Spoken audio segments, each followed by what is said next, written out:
Bienvenue sur Résonance, le podcast de Croix-Rouge Compétences, Centre-Val de Loire.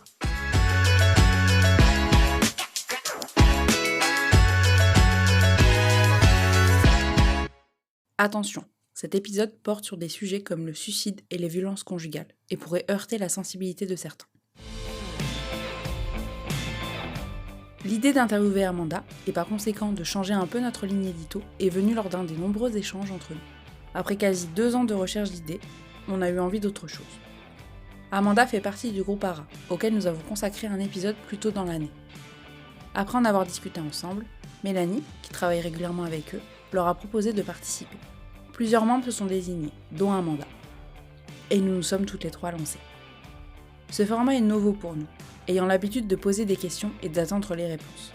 Mais là, nous l'avons simplement écouté. Et comme vous pourrez l'entendre, beaucoup réagi. Un moment à 3 un peu différent, simple comme une conversation. Amanda est arrivée au CRD un vendredi après-midi. L'activité de la journée commençait doucement à ralentir. Nous avions choisi minutieusement l'endroit et aménagé l'espace pour créer une atmosphère chaleureuse et propice aux échanges. Nous sommes installés dans les canapés, autour d'un café fumant et de quelques madeleines. Amanda semblait à la fois détendue, souriante et curieuse.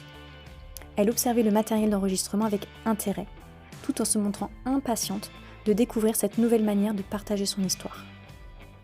Pour elle, l'exercice de la prise de parole n'était pas nouveau, mais le format du podcast représentait une expérience différente, plus intime peut-être. Elle intervient régulièrement auprès des apprenants de la filière sociale pour partager son expérience, les obstacles rencontrés et ses réussites. Très vite, la conversation s'est engagée. Allez, c'est parti, donc, ton enfance. Déjà, moi, je suis née dans la région parisienne, à Aubervilliers, dans le 93. J'ai vécu mes 4 premières années dans le 19e arrondissement. Mes parents, on va dire qu'ils s'occupaient un peu plus de leur vie personnelle que de la mienne. Donc, on va dire que les 4 premières années de ma vie, j'étais plus avec mes tantes, qui étaient mineures. Mais voilà, ça allait. Et puis, mes parents ont divorcé quand j'avais 4 ans. Donc, on a quitté la région parisienne avec ma mère pour s'installer sur la Normandie, à Rouen plus exactement. C'est là que j'ai passé une grande partie de mon enfance. Faut savoir que moi, je viens d'un foyer très dysfonctionnel, avec une maman qui me tapait dessus. Et on va dire entre violence physique et psychologique, j'ai eu mon lot, quoi.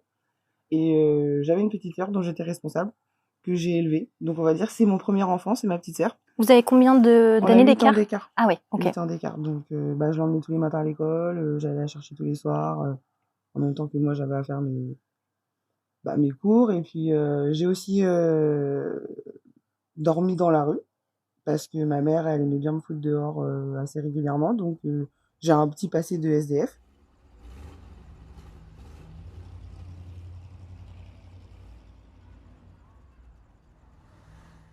La première fois que je me suis retrouvée à la rue dehors pour dormir, j'avais 6 ans. Donc, j'ai dû apprendre à me débrouiller. Je pense que c'est aussi pour ça que quand il m'arrive quelque chose, je rebondis assez vite et je continue toujours d'avancer, parce que on va dire que j'ai traversé l'enfer assez jeune. Donc, ça m'a donné quelques armes que certaines personnes, peut-être, elles ont pas. Ensuite, du coup, j'ai fait presque toute ma scolarité en Normandie. On a dû retourner en région parisienne, j'avais justement 6 ans. On est retourné dans le 91 cette fois pendant 1 an. Ma mère avait rencontré quelqu'un. C'était quelqu'un de bien. Ça me faisait un beau-père qui s'occupait de moi. J'avais enfin une figure paternelle, parce que mon père, je l'adore. Franchement, c'était mon héros, c'était l'homme de ma vie. Son seul problème, c'était l'alcoolisme. Ok. Donc, vous aviez quand même des liens quand Oui. t'es partie Ma grand-mère paternelle, je la voyais chaque vacances scolaires. Ah d'accord, ok. Donc, en fait, elle s'arrangeait toujours pour que je voie au moins une fois mon père pendant ce moment-là. Donc, du coup, c'est grâce à elle, on va dire, que le lien il a été maintenu, parce que ma mère, personnellement, elle voulait pas trop que je le voie. On va dire qu'il y avait pas... Enfin, on va dire que dans les années 80, tout ce qui est droit de garde, ces choses-là, c'était pas des choses aussi établies qu'aujourd'hui, et, on va dire, respectées surtout. Parce que t'as quel âge aujourd'hui ? J'ai 41 ans. Ok. Ouais. Donc, ouais, mais c'est vrai que c'était différent. Je veux dire, je sais même pas si mon père, il aurait pu avoir ne serait-ce que des droits ou quelque chose comme ça par rapport à moi, s'il aurait pu se battre au niveau de la justice. Je sais même pas, parce que dans les années 80, franchement, c'était je sais différent. pas trop comment était le système. Et suite à ça, j'ai fait quelques bêtises quand même, parce que bon, un petit peu de délinquance. Donc là, tu avais une dizaine d'années quand tu es retournée sur Paris? Non, j'avais 6 ans. Ah oui, 6 Ouais, ans. j'ai fait donc mon année de CP sur Paris. Oui. Et ensuite, on est retourné en Normandie, parce qu'encore une fois, elle a rencontré quelqu'un. Et je me suis retrouvée à la campagne. Ouais. Au fin fond de la campagne normande. Ok. Là, ça a été le choc des cultures, on va Ouais. dire. Moi, la petite métisse, parmi toute cette population blanche de campagne, c'était une véritable catastrophe, on va dire. On va dire que là, le racisme, je l'ai bien vécu. Là, je sentais que j'étais différente. On m'a bien fait comprendre que j'avais pas trop ma place. T'as des exemples de choses qu'on pouvait te dire ou que tu percevais? Oui. Genre, on a refusé de s'asseoir à côté de moi dans le car scolaire parce qu'apparemment, je ressemblais à un singe. C'est fou. Aucun enfant ne voulait jouer avec moi dans la cour de récré. Ça veut dire que j'ai passé toutes mes années de primaire presque seule.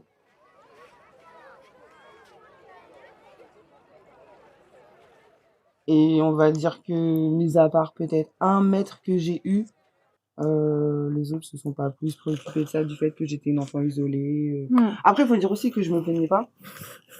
Donc, on va dire que si personne n'a agi, c'est aussi parce que moi, personnellement, je ne suis pas plainte. Après, est-ce qu'ils ont fermé les yeux? Est-ce que je pourrais pas vraiment le dire? Mais Ouais. c'est comme ça que ça se passait chez moi. Ma mère, c'était elle mon bourreau. C'était elle qui avait le droit de me faire du mal. Les autres n'avaient pas le droit. Et la seule défense que j'avais face à ça, c'est que si je voulais rentrer à la maison dormir au chaud, fallait que je me défende toute seule. Ouais. Donc, d'où est venu répondre aux insultes, aux attaques.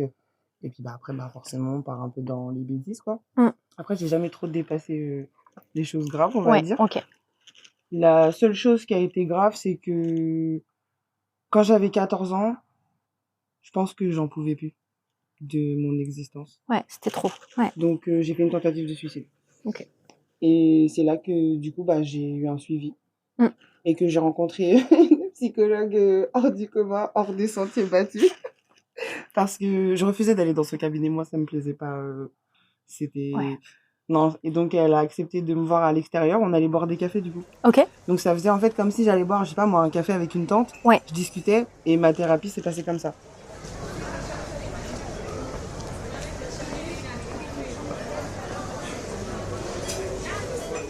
Et elle t'aidait donc à y voir un peu plus clair? Elle m'a beaucoup aidée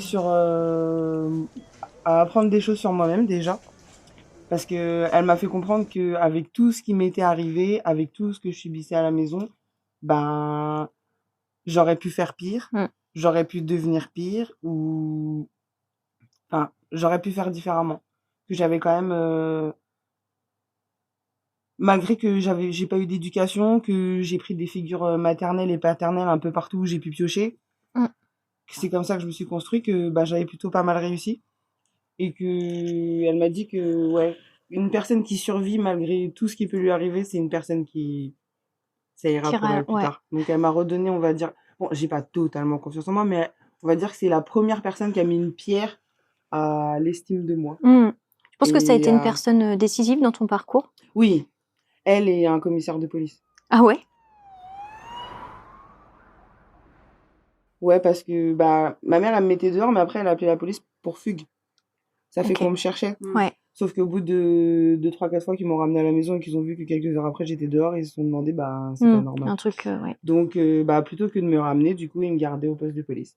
Alors pour m'occuper, ils me faisaient lire le code pénal et ils me donnaient quelques leçons de vie, on va dire. Ok. Et quand je faisais quelques bêtises, il évitait que ça aille un peu trop loin. Et un jour, il y a eu un drame.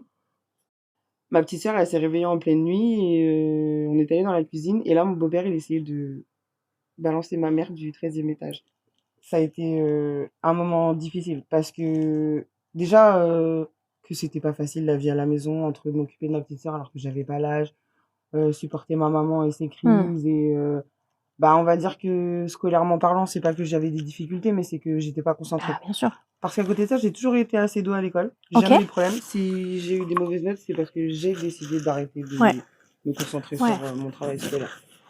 Donc, on va dire qu'à ce moment-là, le fait que je suive, que ma psychologue soit toujours là et ce commissaire, ça m'a évité une grosse bêtise parce que il y a eu ce drame. Donc, on s'est retrouvés chez le père de ma petite sœur en plein milieu de la nuit avec toutes nos affaires. Le lendemain, allez savoir comment, ma maman, elle avait déjà un appartement. Donc, je me suis dit, c'est peut-être pour ça la dispute. Et le soir même où justement on est arrivé dans ce nouvel appartement, que notre mère, elle nous a dit à moi et ma sœur que maintenant on allait vivre dans la pire cité de Rouen, ce qui nous arrangeait pas trop avec ma sœur, mais bon, pas le choix. Et le soir, il a sonné à la porte avec un bouquet de fleurs. Ok. Moi, j'avoue que j'ai pas compris. Ouais. Donc, enfin, quand même, il avait failli la balancer. Et du coup, j'en ai fait des cauchemars. Mm. Je rêvais de lui faire du mal souvent et je l'ai dit à ma mère. Mais je crois qu'elle a pas, elle a mesuré l'importance de ça quand j'ai volé sa voiture. Parce que plutôt que de lui faire du mal, du coup, je me suis attaquée à une chose qui tenait beaucoup, sa nouvelle voiture. Ok. Je m'en fais tout en plan. Ok. J'avais un alibi en béton. J'avais juste demandé à un pote de partir faire un tour avec la voiture la journée. Moi, j'étais partie en tournoi de foot. J'avais un alibi parfait. Sauf que cet imbécile, il a planté la voiture dans un rond-point. Il l'a abandonnée comme ça dans le rond-point. Il a bloqué toute la circulation. Ok. Donc forcément, quand je suis rentrée le soir, coupable devait être marqué sur mon front. Ok. Et là, on va dire que le commissaire qui me suivait, il a proposé une solution à ma mère, c'est de m'envoyer à l'internat déjà. Ok. Pour que je sois plus à traîner dans le quartier. Et te redonner un cadre un peu. Tu crois que c'est ça qu'il cherchait ouais. Ok. Parce qu'il savait qu'à l'école, si je faisais un effort, ça allait. C'est juste que j'avais pas envie. Donc il s'est dit qu'à l'internat, enfermé toute la semaine, à rentrer que le week-end, je pouvais que me concentrer sur mes études. Et au début, ma mère, elle voulait pas me payer d'avocat. Donc il a dit à ma mère que lui, il était prêt, il connaissait des avocats. Un avocat par rapport à quoi? Parce qu'en fait, mon beau-père, il a porté plainte contre moi finalement. D'accord. Parce que du coup, j'ai volé sa voiture. Donc il a porté plainte, donc du coup, procès. Ok. Et au début, ma mère, elle voulait pas me payer d'avocat. T'étais majeure ou pas? Non, j'avais 15 ans. Eh ouais. Ouais, donc il a porté plainte en plus contre une mineure. Une mineure. Okay. Donc ça craignait un peu pour moi. Donc grâce à ça, du coup, j'ai été à l'internat. Le procès est arrivé en cours de ma première année de BEP sanitaire et social. Parce que du coup, ma mère, elle m'a donné le choix entre soit je partais pour faire une prépa pour être aide-soignante, soit je partais en secrétariat comptabilité, ce qui ne m'intéressait absolument pas. Moi, j'ai toujours été intéressée. Déjà, je suis quelqu'un qui a toujours lu beaucoup de livres, mais en particulier, j'ai toujours été intéressée par ce qui se passe dans le cerveau d'une personne, parce que pour avoir été quelqu'un qui a fréquenté la rue, qui a rencontré tout type, mais vraiment tout type de personnes diverses et variées, et que j'ai vu des personnes qui, pourtant, on les qualifie de monstres, me tendre la main et me sauver la vie, et des gens qu'on qualifierait d'anges, c'était eux le danger où tournait le regard. Donc, je voulais savoir comment c'était possible pour le cerveau humain de fonctionner, ou même savoir comment moi-même, avec tout ce qui m'était arrivé, comment j'avais fait, comment j'en étais arrivée à avoir cet instinct de survie, malgré que je chute, toujours à me relever. Donc, je voulais me diriger vers des études psychiatriques. Donc, le pont pour ça, à l'époque, c'était le BEP sanitaire et social. Et ensuite, bac SMS. Et puis après, donc, j'étais en BEP. Donc, le procès s'est passé. Le juge, il a vu que je m'étais calmée, que j'avais remonté mes notes, que du coup, même le week-end, quand je rentrais à la maison, en fait, je rentrais même pas chez moi, je rentrais chez mes copines d'internat, en fait. Je crois que j'ai fait une petite cassure avec ma mère à ce moment-là. Et ta sœur aussi, du coup? Ouais, ma sœur aussi. Après, ma sœur, ça allait parce qu'elle avait son père qui s'occupait d'elle. Ah oui. Elle avait son père qui était présent, donc on va dire que si j'étais pas là, c'était pas très grave. Mais elle a brisé mon rêve encore une fois. Une fois le procès terminé et que j'arrivais justement à l'obtention de mon BEP que j'ai eu, et que venait le moment de l'inscription en bac SMS, dans le même internat où j'étais d'ailleurs. Et sachant que j'étais déjà de base boursière, je savais que ça lui coûterait pas un centime. Je savais que la bourse, on allait encore une fois me l'attribuer pour que je puisse aller en bac SMS. Et elle a pas voulu, en fait. Et elle a bloqué mon inscription, et du coup, je me suis retrouvée à rester comme ça 1 an. Je savais pas quoi faire. Balloter un peu, Et du coup, je me suis rappelé que pendant mon BEP, j'avais une visite des militaires qui étaient venus nous expliquer un peu le parcours qu'on pouvait faire en étant militaire. Et j'avais 17 ans. Et j'avais besoin d'un adulte pour me faire recruter. Donc, je me suis servi de mon ennemi juré, mon beau-père, parce que mon père, il pouvait pas le faire. J'avais pas la main dessus à ce moment-là. Donc, du coup, je me suis servi de mon beau-père pour m'inscrire à l'armée. Et j'ai passé mes 3 jours de test à Rennes. Ok. Et du coup, ils m'ont pris. J'étais tellement contente. Mais ouais, mais je comprends, Ah ouais, j'étais tellement contente. Moi, par contre, ce que je me rappellerai toujours de quand elle m'a déposée à la gare pour que je m'en aille, la tête qu'elle faisait. On croirait on avait tué son chien. Non, mais... Ah ouais, non, elle voulait pas que je parte. Elle perdait quelque chose. Du coup, mais moi, j'avais besoin de m'en aller. C'était un... Non, c'était mon chez moi. C'était trop toxique. Ouais, t'avais besoin. J'avais besoin de...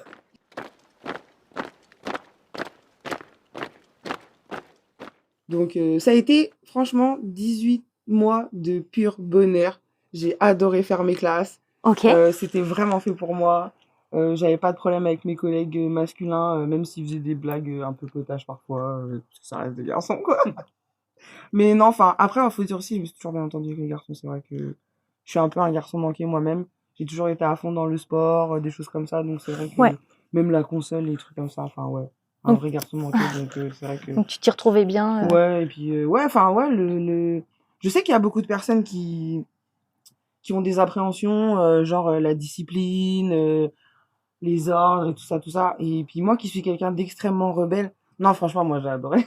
En tout cas, tu retrouvais un cadre et une fraternité, des choses Oui, comme ça. Enfin, c'est les ça. valeurs qu'on Ouais, imagine ouais, un parce que peu. la première chose qu'on nous apprend, c'est la cohésion. Ouais. C'est à s'entendre tous ensemble et si on a un conflit, on le règle tout de suite. Ouais. On passe pas des mois, Ouais. des années sur un conflit, non. Ça se règle Ouais. maintenant. Et ça, Comme toi, ça te plaisait, quoi. De Ouais, toute façon, tu peux pas, hein, dans l'armée, t'es tellement proche. c'est ça. Faut régler le problème Bah, direct, c'est ça, quoi. en temps de Sinon, guerre, tu ça- dois compter c'est sur ça. le type à côté de toi. C'est vrai, ouais. Donc, c'est vrai que ça apprend ça aussi, C'est effectivement. ça.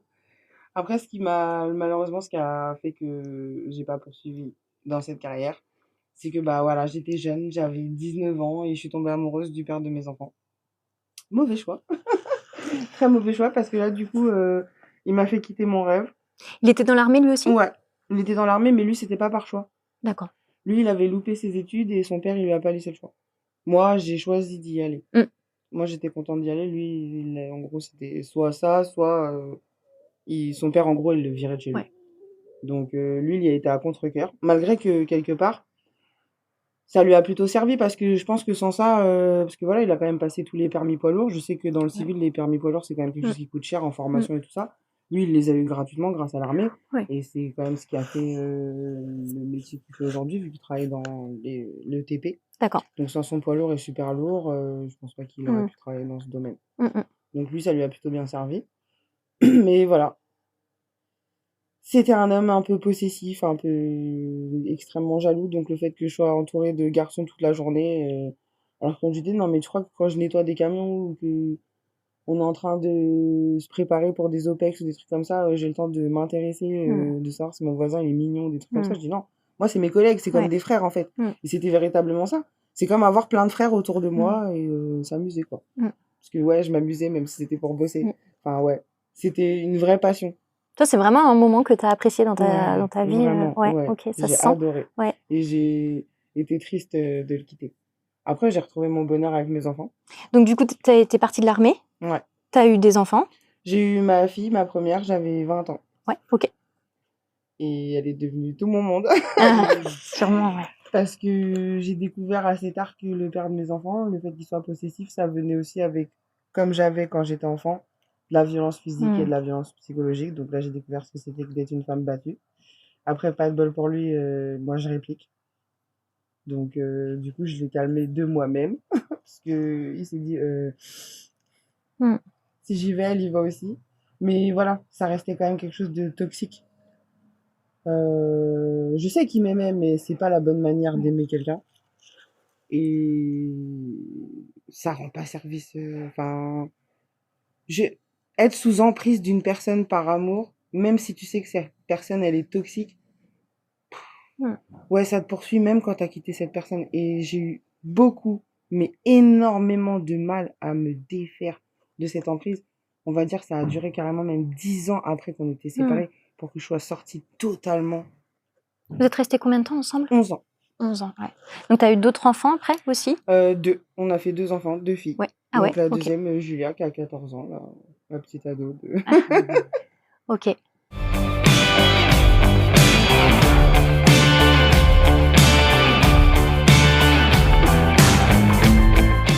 Donc après, j'ai fait des petits boulots parce que j'ai été téléconseillère pour Gaz de France.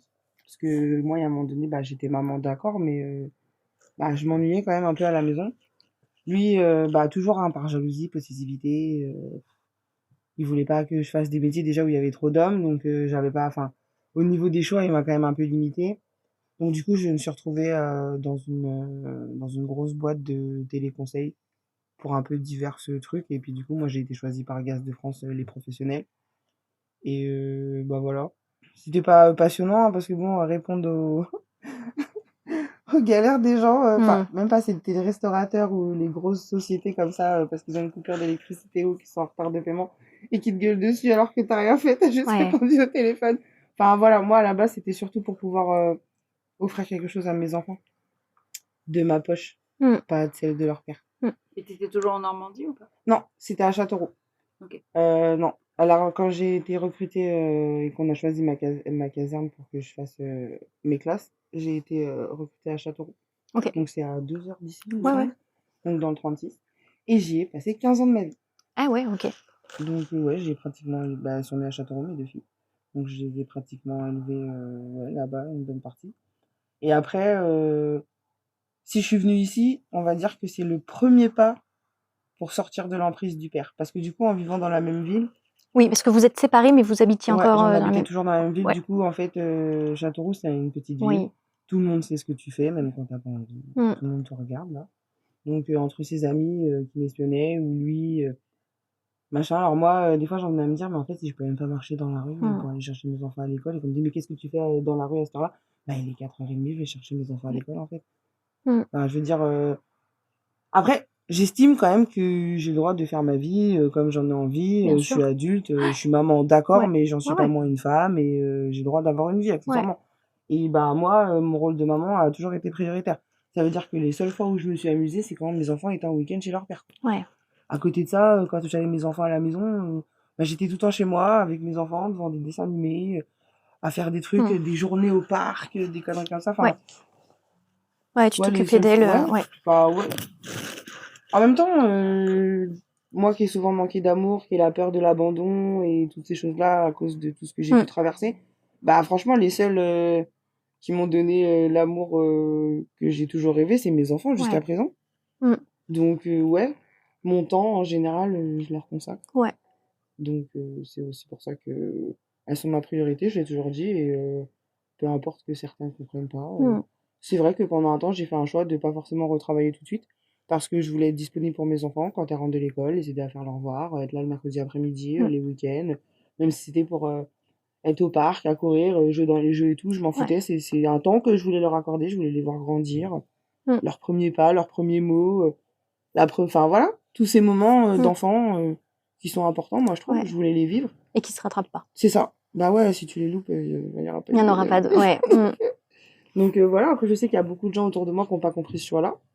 Dans tes proches? Ouais, dans mes proches, dans les gens que j'ai croisés, parce que voilà, le fait d'être bah, mère au foyer, parce que quand j'étais en couple, ben l'argent que j'avais, c'était seulement ce que me donnait la CAF comme ce qu'on appelle l'allocation parentale, vu que quand tu as 2 enfants, du coup tu as 136 €. Donc on va dire comme argent de moi-même, Mm. j'avais que ça, sauf que ça tombait sur le compte du père de mes enfants. Donc c'est pas de l'argent auquel j'avais accès. C'est pour ça aussi qu'en un moment, il a été important pour moi de travailler. Parce que du coup, je touchais un salaire sur un compte qui était à moi. Mm. Et je pouvais le dépenser comme je voulais, autant pour moi-même que pour mes enfants. J'avais pas Mm. besoin de demander, parce que ça aussi, c'est un peu infantile de devoir demander de l'argent à ton conjoint. Alors que, Mm. enfin, moi j'estime que si t'es en couple, bah j'ai fait un choix, d'accord, mais si tu l'as accepté, bah enfin, je demande pas la lune, mais un Mm. minimum que je puisse me débrouiller, que je sois pas obligée de quémander. Ouais.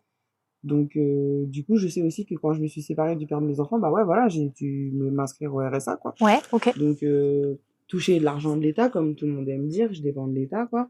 Ouais, c'est vrai, je dépends de l'État. Merci l'État de m'avoir permise d'être auprès de mes enfants, de n'avoir loupé aucun moment de leur vie. Mm. Ouais, merci, voilà. Après, je peux comprendre que des gens ne comprennent pas, parce que dans ce monde, de toute façon, chacun son opinion. Mm. Moi, j'ai la mienne, les gens ont la leur. Mais c'est pas juste, en fait. Mm. C'est pas juste pour nous, les bénéficiaires de RSA, de nous mettre dans des cases dans lesquelles on n'est pas. C'est vrai, il y a des exceptions chez tout le monde. Oui, il y en a qui en profitent. On ne peut pas dire le contraire.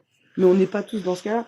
Notre vie, elle est compliquée, quoi. C'est ce que tu dis aussi aux étudiants que tu rencontres, assistantes sociales, CESF et tout. C'est le message que tu essayes de leur faire passer. Ouais, parce que faut savoir que quand on va faire appel justement à tout ça, là, assistante sociale, enfin CESF, TISF, c'est qu'on est dans un moment de notre vie où on a besoin d'aide. Parce que de toute façon, le premier truc qu'on fera, ce sera toujours d'essayer de se débrouiller par soi-même. Sauf que bah, par moment, quand tu accumules fatigue, stress, tu sais plus comment joindre les deux bouts, enfin voilà, tu as besoin.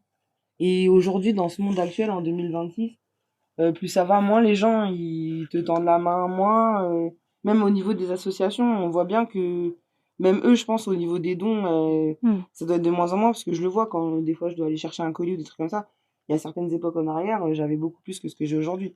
Donc je sais, Quand tu parles de colis, c'est genre bah, les quand je vais à Restos la du Cœur Croix-Rouge, les ou Restos Croix-Rouge? du Ouais, Cœur, ok. Secours populaire, Ouais, tout ça. ok. Des fois j'ai besoin parce que je peux pas faire Ouais. mes courses. Donc, Oui, parce que du coup, si on revient là sur ta situation, donc t'es arrivée à Tours ouais. avec tes 2 enfants, Oui, tes 2 filles, ouais. c'est ça. Et après? Et bah après, bah déjà, bah, j'ai fait mes inscriptions hein, à NPE, tout ça. Ouais, Ce que j'ai découvert dans cette région que moi j'avais pas à Châteauroux, c'est bah, les référentes sociales. ok, Parce qu'à Châteauroux, on n'a pas de suivi sur le RSA. d'accord. On va voir l'assistante sociale si on a besoin, mais il n'y a personne qui va venir nous rappeler que Ok. pas comme ici. Donc quand je suis arrivée ici, et dès que parce qu'au début on a été hébergés avec mes enfants, parce que j'avais Mmh. pas eu accès à un logement tout de suite. Donc je vivais chez quelqu'un.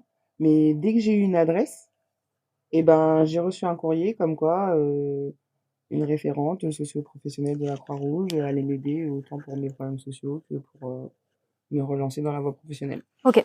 Après, ben, vu que j'ai déménagé précipitamment et que j'avais déjà quelques difficultés de base et que quand tu travailles pas, c'est plus difficile à remonter qu'en temps normal et que j'ai dû beaucoup déménager parce que la première fois que j'ai trouvé un logement, pas de bol pour moi, on s'est retrouvé en face d'un pédophile qui venait nous menacer tous les jours et du coup j'avais peur, j'étais terrorisée pour mes enfants, enfin surtout pour ma grande qui partait au lycée toute seule. Donc du coup j'ai redéménagé et le seul logement que j'ai trouvé à ma portée, sans que ça me demande trop de genre de demander une Mmh. caution, bah, c'est un logement à la campagne. Donc pendant 3 ans avec mes enfants on s'est retrouvés à la campagne à Souvigné avec très peu de transports en commun, sachant que moi j'ai pas le permis de conduire. On va dire que ouais, on s'est retrouvés isolés et là, ça a été trop dur et là, ouais, les problèmes, je les ai bien accumulés. Parce que bah, je suis passée d'un appartement à une maison. Donc au lieu d'avoir du chauffage collectif, bah, du coup, je me suis retrouvée à payer du gaz individuel, chose que je n'avais jamais eu dans ma Mmh. vie. Et de l'eau aussi, chose que je payais dans mes charges et Ouais, pas tout seul à côté. à la consommation, ouais. Mmh. Voilà. Et de base, j'étais en couple avec quelqu'un quand je me suis installée dans cette maison. Mmh. Sauf que cette personne, elle m'a quittée comme par hasard au moment de toutes les régularisations de compteurs. Mmh. Donc je me suis retrouvée avec mon petit RSA à devoir payer 900 € pour l'eau, 800 et quelques pour le gaz, plus l'électricité. Et là, ça a été panique à bord, sachant que j'étais à la campagne, avoir accès à une assistante sociale et toutes ces choses-là, c'était compliqué, c'était dans le village d'à côté. Et là, je dirais bah, merci à la S du secteur parce qu'elle s'est déplacée en voiture jusqu'à moi, elle m'a emmenée à la CAF, même parfois elle m'a ramené des colis. Ouais, elle m'a vraiment, ouais, elle aussi, elle a été en dehors de son cadre pour m'aider et je l'en remercie. Parce que c'était une toute jeune assistante sociale, elle sortait de l'école en fait. Ok. C'était son premier poste. Ouais. Et vraiment, ouais, c'était quelqu'un d'investi et je la remercie. Et même mes enfants l'ont remercié parce que elles savent que sans elle, il y a des fois, on n'aurait pas mangé. Mais ouais. T'as croisé des belles personnes quand même sur ton Oui, parcours, hein. oui. Des Des gens gens bien, plutôt ouais. toxiques, mais aussi des très belles Ouais, personnes, ouais. des gens bien, ouais, Ouais. qui m'ont tendu la Ça aide, hein. main Ouais. au bon moment, ouais. Mmh. C'est cool. Bah, exactement comme là. Quand, bah, du coup, je suis sortie de ma campagne pour atterrir enfin en ville. Mmh. Où ça, du coup, sur quel secteur? La Rotonde. Ok. Ouais, la Rotonde. Donc c'est un quartier Moi, franchement, ça va. c'est à Tours. Ouais, c'est à Tours, c'est pas loin des Sanitas. Donc, je sais qu'on m'a beaucoup dit que les Sanitas, ça craignait tout ça, tout ça. Je veux bien, hein, mais moi, je suis née dans le 93, en fait. Pour moi, ça ressemble à mon quartier de naissance. Il se passe pas plus de choses qui se passaient dans mon quartier à l'époque, mis à part des familles et être en communauté comme moi, j'aime bien. Voilà, je vis en communauté avec toutes sortes de cultures. Et moi, j'adore, en fait. Mmh. Donc, j'ai pas de problème. On est bien avec ma fille. Ma fille aussi, elle adore. Toutes ses copines sont aux immeubles juste à côté. Mmh. Enfin, voilà, quoi. Ouais. C'est plutôt cool, donc... Donc là, le retour en ville, toi, tu l'as bien Ouais, vécu, j'ai quoi. apprécié Ouais. parce que même l'entraide avec les voisins, quoi. Parce que quand on est arrivé, juste 3 filles avec tous nos meubles, d'habitude, personne nous disait bonjour. Bah là, tout le monde nous dit bonjour. Il y a plein de gens qui nous ont aidés à monter nos meubles. Enfin, même quand je galère avec mes courses, parfois, j'ai Mmh. toujours un coup de main de quelqu'un. Enfin, ouais, non, ouais, j'apprécie où je vis en ce moment. Après, maintenant, ce que j'aimerais, c'est savoir dans quoi me diriger professionnellement parlant parce que, bah voilà, ma fille a 14 ans. Et la plus grande? Elle a 20 ans et elle est Ah partie ouais, vivre à Bordeaux avec son chéri, donc ouais, elle elle a fait démarré ça, sa ouais. vie. Mmh. Et bah, la deuxième, elle entame certains chapitres de la sienne, on va dire, où elle a quand même moins besoin de moi H24. Et il faut dire aussi qu'après, mes enfants ont toujours été très matures, donc j'ai jamais eu vraiment besoin d'être derrière leur dos, mais après, je suis une maman poule, donc. Mais je veux dire que là, ouais, il est temps que je me concentre à régler les deux, trois soucis que j'ai encore pour bien me remettre et ouais, savoir dans quoi me lancer professionnellement parlant. Sachant que j'ai déjà loupé 2 carrières qui me tenaient à cœur. Maintenant, il suffit de trouver la troisième, on va dire, Mmh. celle qui va me passionner de nouveau. Et là, c'est là qu'avec Manu, on réfléchit. Ouais, c'est ça, tu as une personne qui t'accompagne du coup ici? Oui, oui. Les deux référentes que j'ai eues, Ouais. parce que du coup, la première, c'est Nelly, parce que j'étais au secteur Tour Nord et c'est son secteur. Et là, du coup, vu que je suis à la rotonde, bah, c'est le secteur de Manu. Et bah voilà, c'est ça que j'essaye de faire passer comme message quand je fais des interventions. C'est la première impression qu'elles ont donnée. C'est ultra important en fait. Parce que comme je disais, on est des personnes qui avons besoin d'aide, mais on est des personnes aussi qui avons été malmenées. Mmh. Donc c'est vrai que la confiance et toutes ces choses-là, et on n'aime pas trop venir pleurer en fait. Et l'assistante sociale, les CESF, les TSF, c'est un peu ce que ça représente. On vient pleurer pour obtenir quelque chose. Et la première impression, c'est important. Parce que si on veut vraiment avoir un coup de main, faut que l'échange il se passe bien. Et bah Nelly, elle était toute souriante et après des années de solitude où personne ne se préoccupait pas trop de savoir comment j'allais à part Mmh. mes enfants, elle m'a demandé comment j'allais. Ça fait du bien. Une Mmh. simple phrase, Mmh. c'est tout bidon franchement, hein, mais ça a été, ouais. Du coup, je lui ai fait confiance et elle m'a fait participer à des ateliers. Après, pas de bol, c'est qu'on est tombé en pleine période du Covid. Donc du coup, le monde a un peu arrêté de tourner. Donc du coup, bah, tout ce que j'avais en projet à ce moment-là, bah, ça a arrêté à cause du Covid. Et puis bah, après, j'étais concentrée sur le fait de sortir de ma campagne. Donc dès qu'on est arrivé ici, bah, j'ai rencontré Manu. Et pareil, souriante, bienveillante. On va dire que le feeling, il est passé tout de suite. Et elle m'a proposé directement en fait de faire partie du groupe ARA. Elle m'a parlé du fait que ils avaient comme projet de monter une équipe avec bah, du coup elle son équipe insertion et des bénéficiaires du RSA pour qu'on partage notre vécu en fait. Et c'est bien la première personne de mon existence qui est venue m'expliquer que mon vécu à la con, il pouvait servir à Mmh. quelque chose. Mmh. Donc j'ai dit allez ok parce que d'une, bah ouais, on est quand même isolé en tant que bénéficiaire du RSA. À part nos enfants et les gens comme nous, on va dire, on fréquente pas trop de gens, Mmh. quoi. Est-ce que tu faisais par exemple des ateliers collectifs? Ouais, j'en ai fait quelques-uns, mais c'est pas des choses qui me correspondaient, donc Ouais. j'y allais pas à chaque fois. J'ai fait les ateliers estime de soi parce que ça m'a apporté quelque chose. Mais tout ce qui était atelier cuisine ou des choses comme ça, Mmh. non, c'est pas mon truc. Après, quand Manu elle m'a proposé les randonnées, ça j'ai accepté parce que ça, ouais, j'aime bien. Bah, je suis un peu sportive, Ouais, donc c'est ce que tu disais. marcher, Mmh. les choses comme ça, j'aime bien. Et puis c'était faire un tour à l'extérieur, puis ça me permettait de découvrir aussi la région parce que c'est vrai, avec mes enfants, on arrivait à Tours, mais je connais, enfin, je veux dire, Mmh. même des coins de la ville, je Ouais. connais pas. Enfin, même si ça fait quelques années que je suis Mmh. là. Oui, on fréquente toujours souvent les mêmes zones, Voilà, c'est donc ça. Donc, du mmh. coup, ça me permettait de découvrir les régions alentours. Et puis, vu que j'aime bien marcher, c'était Mmh. cool. Et puis, ça va, Manu, je faisais des beaux endroits pour marcher. Donc, et puis, il y a aussi le fait que je le faisais avec Brian et Loïc de l'équipe ARA, avec qui bah, j'avais déjà créé un feeling dans le groupe et tout. Donc, ça alliait ça et c'était plutôt cool. J'avais une question, en revenir un peu, mais comment tes filles ont vécu le campagne et la ville? Parce que tu disais pas beaucoup de transport, tout ça. Parce qu'elles, pour le coup, elles ont aussi déménagé avec toi. Ouais. Et comment tout ça, ça s'est passé aussi? Ah, Parce ça a été qu'elles étaient difficile. aussi plus ou moins grandes. Je sais pas Ça a comment tout été ça plus s'est difficile pour arrivé. pour ma grande Chloé, parce qu'à l'époque, elle avait 14 ans. Donc, elle finissait le collège et elle allait aller au lycée. Donc, tous les matins, elle devait se lever à 5 heures pour prendre son bus à 6h30, je crois. Et le soir, elle devait absolument pas louper le bus de 18 heures, sinon elle Mmh. pouvait plus rentrer à la maison.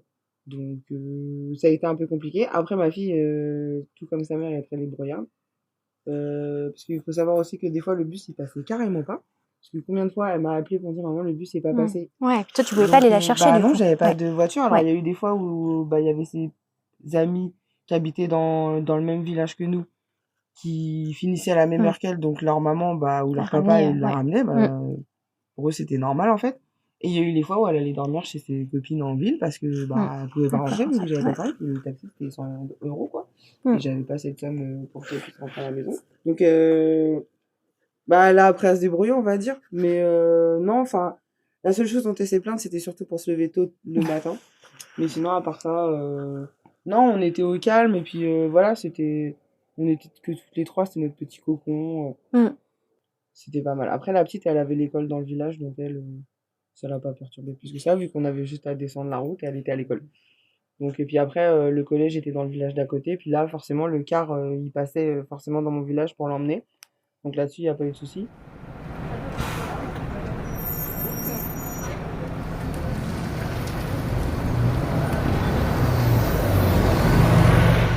Donc là, comment toi tu projettes les prochaines années c'est flou ou tu donnes des caps un peu Bah, j'ai, on va dire, une plus ou moins grosse décision à prendre parce que j'ai ma grande qui habite à Bordeaux qui aimerait bien qu'on vienne s'installer à Bordeaux. Ok. Parce que madame a choisi de s'en aller, mais madame se rend compte qu'en fait, elle peut pas vivre sans sa maman à côté. Donc toi, tu te poses la question, est-ce qu'on les rejoint à Bordeaux? Voilà, c'est ça. Après, comme j'ai dit à ma fille, je couperai jamais une année scolaire de Julia en plein milieu. Donc elle attendra toujours que ce soit une fin d'année si jamais on doit partir. Et puis après, j'attends aussi de savoir ce que la petite elle en pense. Parce que bon, de mes deux enfants, c'est celle que j'ai fait le plus changer d'école. Donc elle a souvent dû recommencer à se faire des amis, tout ça. Non pas que ça lui a posé un problème parce qu'elle est extrêmement sociable, cet enfant. Partout où elle va, elle se fait des amis, donc c'est pas un problème. Mais bon, bah j'aimerais, voilà.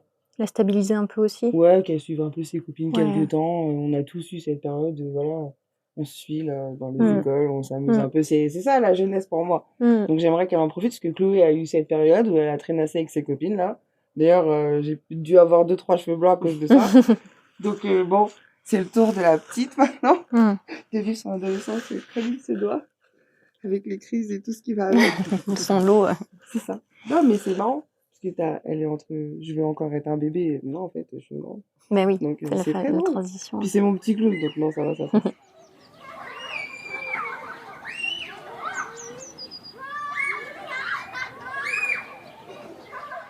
Quelle force, toi, tu penses avoir aujourd'hui au regard de ton parcours?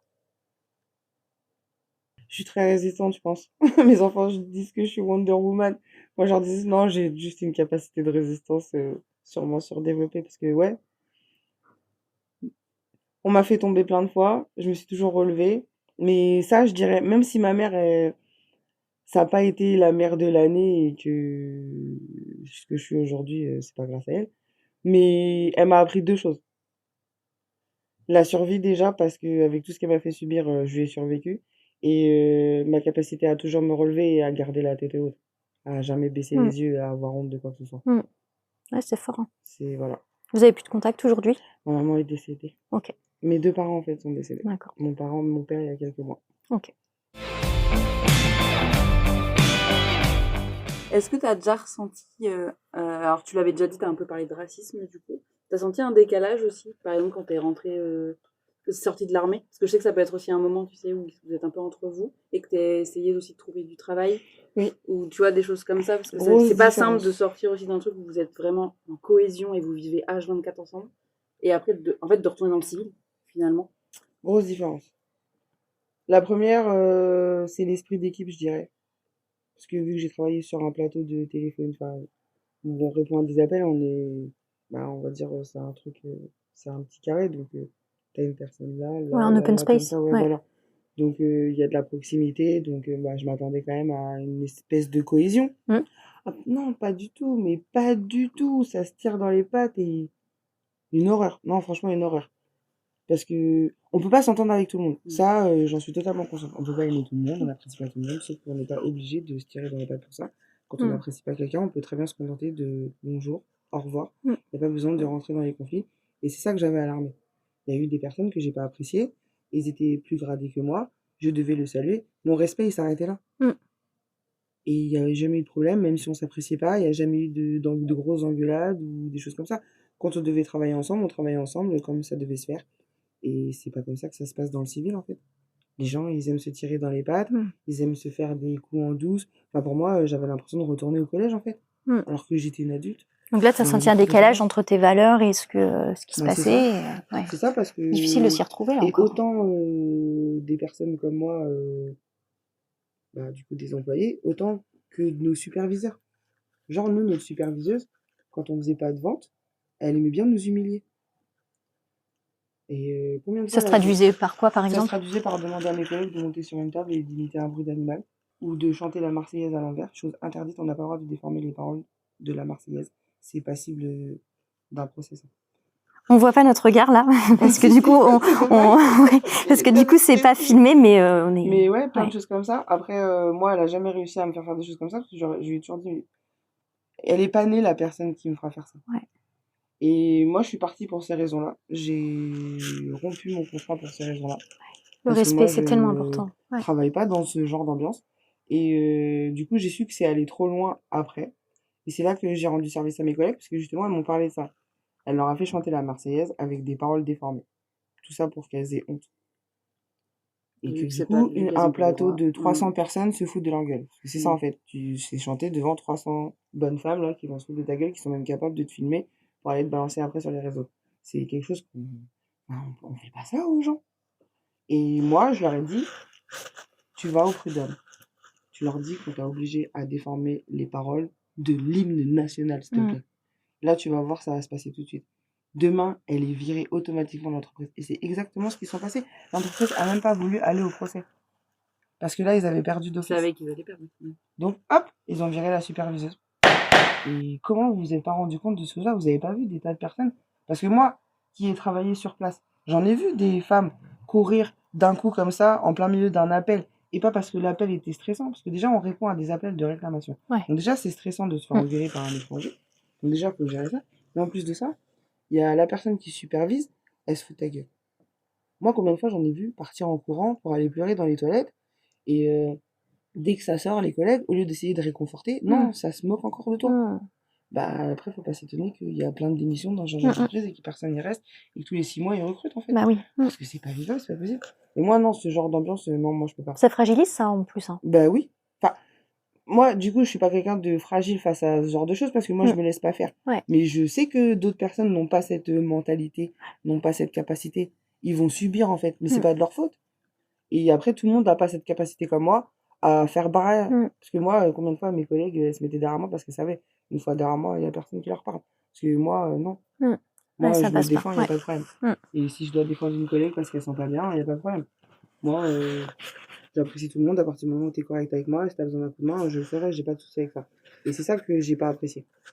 Je trouve pas ça normal en fait. On traite pas les gens comme ça. Qu'est-ce que tu dirais à la petite Amanda qui avait 15 ans? Aujourd'hui, ça fait très psy, mais qu'est-ce que tu lui dirais, tu vois, avec le recul et maintenant tu as 40 ans Tiens le coup, on a des beaux jours à venir encore. Parce que voilà, je me réinvente à chaque fois que je dois me relever. C'est toujours un nouveau départ et je rencontre toujours des nouvelles personnes qui m'apportent des choses nouvelles, autant dans mon état d'esprit que pour avancer chaque jour par rapport à ce que je traverse. Donc je dirais, tiens le coup, ça va aller. On va s'en sortir. On s'en sort toujours de toute façon. C'est ce que je dirais. Parce que ça a été compliqué. Ouais, ça a été compliqué. C'est derrière toi aussi maintenant. Mais on n'oublie pas, c'est clair. C'est ça. Après, j'aurais peut-être juste une dernière question. On a envie de poser mille questions. Ah ouais, alors tu me dis si c'est ok ou pas, parce que tu as vécu la violence, que ce soit enfant ou dans ton couple. Est-ce que du coup, dans tes autres relations, après cette personne toxique, tu as réussi quand même à refaire confiance, etc. Et tu dis que tu as travaillé aussi un peu sur toi par rapport à ça. Est-ce que c'est compliqué? Ouais, c'est compliqué.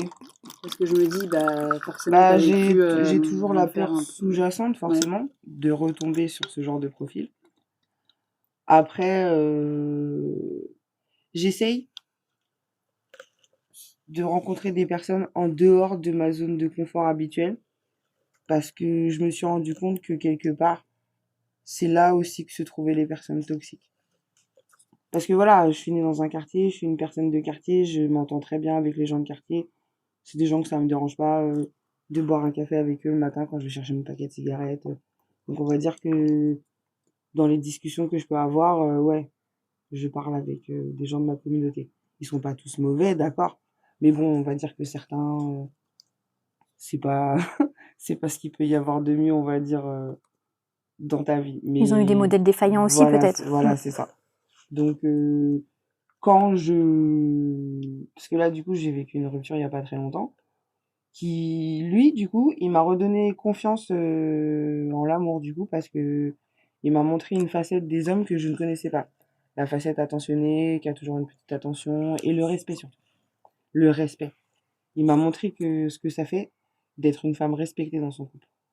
Et lui, je l'ai rencontré dans un domaine que j'aurais jamais fait, parce que en fait, c'est ma fille qui m'a inscrit sur une appli de rencontre. Et moi, je lui ai expliqué à ma fille que, bah non, ma fille, moi, je suis des années où je me faisais des potes dans le train. Mm. On discutait à la boulangerie, quand on faisait nos courses, à l'arrêt de bus. Mm. On discutait entre nous, on n'avait pas de téléphone portable, on n'avait pas de casque. Enfin, si, on avait le Walkman, mais il était autour du cou. On discutait avec les gens. C'est comme ça qu'on faisait des rencontres. C'est comme ça que ça se passait. Aujourd'hui, tout le monde, il est caché derrière son écran de téléphone. Donc, je sais bien que oui, effectivement, aujourd'hui, c'est quand même quelque chose d'actuel, ça. Mais moi, j'avais un petit problème avec ça parce que alors, tu vois pas la personne. Elle est derrière un écran. Donc, du coup, là, toutes mes peurs, elles ressortaient. Mais j'ai fait le pas avec toutes ces appréhensions. Mais du coup, j'ai eu la chance, je pense, de tomber sur une bonne personne. Parce que du coup, si ça avait été une personne du même schéma, je pense Ouais. pas que là, à l'heure actuelle, que je suis célibataire et que je traverse bah, du coup un deuil et une rupture, je pense pas que si ça avait été toxique, je pense pas que j'aurais envie de recommencer en fait, Ouais. plus tard quand je me sentirais prête. Ouais. Alors que je garde espoir. Mm. Mais je sais que si je dois faire une rencontre, ce sera dans des endroits que je fréquente pas tous les jours. Ouais. Parce que non, il est hors de question que je recommence. Parce que j'ai une enfant déjà. Le danger, il n'est pas forcément que pour moi, mais il peut être aussi pour elle. Donc j'ai quand même de la méfiance. Enfin, je fais pas confiance facilement. Je suis plutôt méfiante et je suis quand même quelqu'un, avec tout ce que j'ai traversé, je suis quand même quelqu'un d'extrêmement parano. Tout ça rentre en compte quand je rencontre des gens. Mais j'essaye de pas le laisser voir. J'essaye de me faire ma propre opinion et de pas essayer d'aller chercher une petite bête que ça se trouve il y a pas. J'essaye de réfréner mon instinct de protection qui a été utile à certains moments mais qui parfois l'est pas forcément. Tu es en survigilance, tu penses, aujourd'hui, Ouais, pour te protéger, ouais. Souvent, ouais, je suis. Oui. Dans Je tous les regarde domaines. derrière moi quand je marche. Ouais, ok. Je vérifie toujours où sont les sorties. Enfin, ouais, non, ça m'a. Ouais. Dans toutes non. les sphères, tu as besoin de Ouais, j'ai protection. besoin de savoir que je peux fuir au Ouais, plus vite. ok. Ouais, c'est ça. Par contre, je sais pas si j'arrive vraiment à m'en débarrasser. Mais ça m'a laissé des séquelles, ça, c'est sûr. Et j'ai des... j'ai beaucoup d'appréhension quand je rencontre des gens, mais j'essaye de tempérer ce qu'il y a en moi et de voir. De me faire un peu confiance, de me dire qu'avec tout ce que j'ai traversé, que quand même, je peux. Bon, je vais pas attirer que les mauvaises personnes. Enfin, voilà, j'essaie toujours de voir le positif. Ouais, parce que rester dans le négatif, ça fait pas avancer, ça aide pas, ça. Mm. Donc j'essaie toujours de trouver quelque chose de positif, même dans le truc le pire au monde. Mais c'est vraiment ce que tu renvoies. Hein. Enfin, de nous, ce qu'on voit, c'est que tu es une personne hyper solaire, lumineuse. Non, mais c'est vrai, tu as toujours le sourire. Et pour avoir fait des cours avec toi auprès d'un public d'apprenants social, c'est ce qu'ils disent en fait, que bah, tu n'as peut-être pas trop de filtres et justement, ça fait du bien d'avoir de la sincérité et des petites touches d'humour. Je me rappelle qu'elle disait ça, les étudiantes, donc c'est ce que tu renvoies et je suis sûre que ça va attirer plein de bonnes ondes. Bah, ça me fait plaisir, parce que des fois je me demande quelle utilité nous avons quand on fait ça, mais du coup, c'est cool d'avoir les retours comme ça fait plaisir. Ouais, si, je Si pense ça peut que servir, c'est tant important de déconstruire aussi, et c'est ce que tu disais tout à l'heure, on est tous mis dans des cases, mais en fait, on est tellement différents les uns des autres, et on se ressemble sur plein de trucs aussi Oui. qu'on n'imagine pas. Bah oui. Donc, c'est bien aussi, je pense, ces témoignages-là pour montrer que derrière les lettres RSA, mais il y a des gens et avec des parcours et des gens qui veulent s'en sortir, Il y a quoi. beaucoup de différentes personnalités et des gens super bien. Faut pas s'arrêter au fait qu'ils soient bénéficiaires du RSA. Parce qu'en vérité, tout le monde, n'importe qui sur cette planète peut traverser un jour l'enfer et se retrouver au RSA ou donc non. Mm. Ça peut arriver à tout le monde malheureusement. Donc ouais, faut aller au-delà de ça. Faut voir les gens en fait. Faut arrêter de voir les étiquettes. Faut juste voir les gens. Parce que en fait les gens sont très intéressants. quand on prend 2 minutes pour les observer et s'intéresser à eux. On peut faire des découvertes géniales et on peut apprendre beaucoup. Les gens peuvent nous apprendre beaucoup. C'est clair. Non, moi, c'est la résilience qui me vient, tu vois. Quand je t'entends, je dis « Ah ouais, ah ouais !» Et puis, tu sais, ça continue et tu fais « Ah ouais, ça s'arrête quand, en fait, ouais. tu vois, même... Et pourtant, tu vois, t'en parles, tu vois, enfin, voilà. Je sais qu'après, t'en parles aussi t'en parles après, t'as une habitude aussi d'en parler plus régulièrement maintenant avec les cours, etc. Mais vraiment, la résilience, enfin, tu vois, tu parlais des schémas. Ça, c'est pareil. Souvent, moi, ma psy, elle m'a toujours dit, en fait, même si on sait que ça nous fait du mal, on y revient parce qu'on les connaît, en fait. Et c'est ça le plus compliqué, c'est de s'en sortir. Et de ce que tu dis, t'arrives quand même, t'as mis du temps. Bien sûr, forcément, ça laisse des séquelles. Mais t'as conscience que tu peux vite repartir dedans. Et t'arrives, enfin, en tout cas, tu essaies d'en sortir que t'as vécu, mais comment on peut y survivre? Enfin, vraiment, c'est tellement fort. Et en même temps, tu nous le dis, toi, ça, tu vois le positif, tu te dis, tu vois, à la mandat de 15 ans, tu te dis, ben, ça va aller. Ouais, mais en même temps, c'est normal. Il y a eu ces moments aussi où toi, tu doutais, etc. C'est tellement si je devais donner un conseil à une personne qui traverse à peu près la même chose que moi, je dirais il y a 2 choses importantes. Déjà, c'est de croire en soi-même. Déjà, en soi, il faut toujours parier sur soi.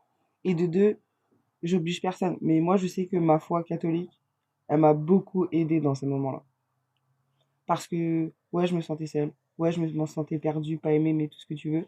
Mais voilà, il y avait la foi, il y avait Dieu. Et ben voilà, dans le catéchisme, on m'a toujours dit Dieu est amour, il est omniscient, il voit tout, il est partout, lui, il t'aime et tout machin. Et ben ça, dans les moments où bah, j'étais seule et où je devais me débrouiller toute seule, me relever toute seule et survivre en fait, et ben c'était une petite lumière dans ce trou noir et je restais focus. Donc voilà, je dirais aux gens qui traversent l'enfer de croire en eux-mêmes déjà premièrement et de trouver leur petite lumière qui brille au loin mais qui va les mener au bout du tunnel. C'est ça qui est important. T'as plusieurs colliers autour du cou, il y en a un qui fait... Ça, c'est quoi l'autre que c'est t'as? La Martinique. Ah oui? C'est la carte de la Martinique, ma maman était martiniquaise. Ok, c'est proche de toi. Voilà, ok, c'est ça. ouais, ce qui est important, moi, en fait, c'est toi. Voilà. Tu veux une madeleine? Ouais. Je pense qu'on peut se Candice, tu veux une madeleine aussi. Merci beaucoup. Ouais, je pense qu'on a pris un peu une claque parce que nous, on ne voit que entre 2 portes ou pendant des cours et tout, et on n'imagine pas tout ce que vivent les gens. Mais de ton parcours, et comme le parcours de bon nombre de collègues, je pense aussi, mais...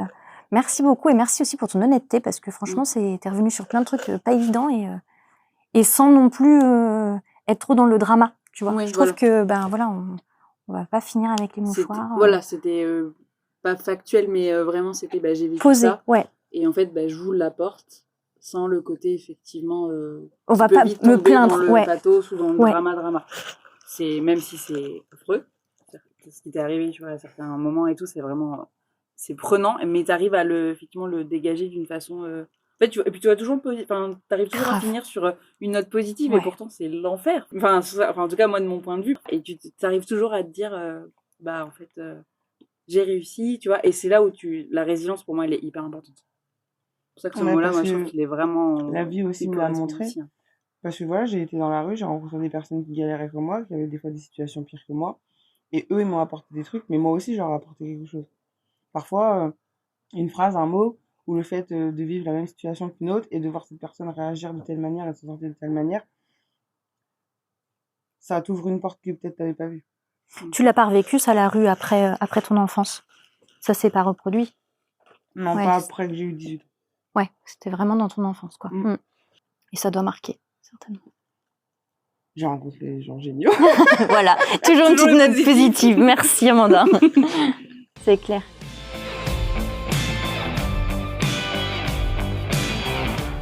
Pendant près d'1 heure, le temps a semblé suspendu. Entre confidences, réflexions et souvenirs, Amanda nous a offert un témoignage généreux et à son image, authentique. Une parole qui résonne particulièrement auprès de celles et ceux qui se destinent au métier de l'accompagnement, mais aussi auprès de tous ceux qui s'intéressent au parcours de vie. Écouter Amanda a vraiment été un moment fort. Elle nous raconte son parcours avec tellement d'aisance et d'humilité qu'elle nous a laissé parfois bouche bée. Mais cette expérience a été incroyable. Et c'est pour ça que nous n'allons pas nous arrêter là. Ce pas de côté, dans Résonance, nous a montré que la prise de risque paie et qu'elle fonctionne. D'autres témoignages sont à venir. Et chacun sera unique.